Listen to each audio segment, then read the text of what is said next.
जळगावच्या चाळीसगावमध्ये 2 गटात तुफान राडा झाला। गाडीला कट मारल्याच्या वादातून 2 गट एकमेकांना भिडले। राड्यानंतर चाळीसगावमध्ये तणावपूर्ण शांतता आहे।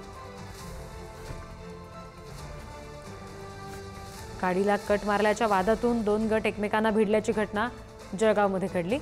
आणखी तपशील घेऊयात प्रतिनिधी भूषण चिंचोरे यांच्याकडून। भूषण, रिद्धी, जळगावच्या चाळीसगाव शहरात ही घटना घडलेली आहे। चाळीसगाव शहरातल्या नागद रोड परिसरात किरकोळ कारणावरून 2 गटात राडा झालेला आहे। नागद रोड परिसरात असलेल्या भंगार काटा जो आहे त्याच्याजवळ गाडीला कट लागला।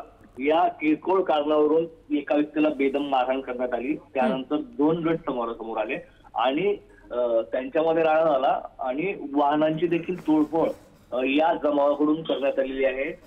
रात्रीच मोठा फुसफाटा जो आहे तो चाळीसगाव शहरातल्या नागद रोड परिसरात तैनात करण्यात आलेला होता आणि पोलिसांकडून आज धरपकड सुद्धा करण्यात आलेली आहे। ज्यांनी वाहनांची तोडफोड केली त्या जमावाची धरपकड आता सध्या पोलिसांकडून सुरू झालेली आहे।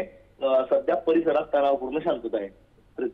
जी भूषण, आत्ताच्या या क्षणाला आपण म्हणतोय की तणावपूर्ण शांतता आहे, पण पोलिसांचा बंदोबस्त सुद्धा ठेवला गेलेला आहे का काळजीपूर्वक म्हणून?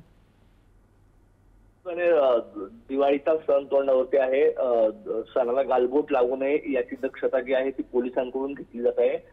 रात्रीपासूनच पोलिसांचा मोठा फौजफाटा जो आहे तो नागद रोड परिसरात तैनात करण्यात आलेला आहे आणि जो जमाव होता, जो चालून आला, जो एकमेकांच्या समोर आला, त्या जमावामधील नागरिकांची आता ओळख परेड करून त्यांना ताब्यात घेणं जे आहे ते पोलिसांकडून सुरू झालेलं आहे। जी भूषण, धन्यवाद दिलेल्या माहितीसाठी।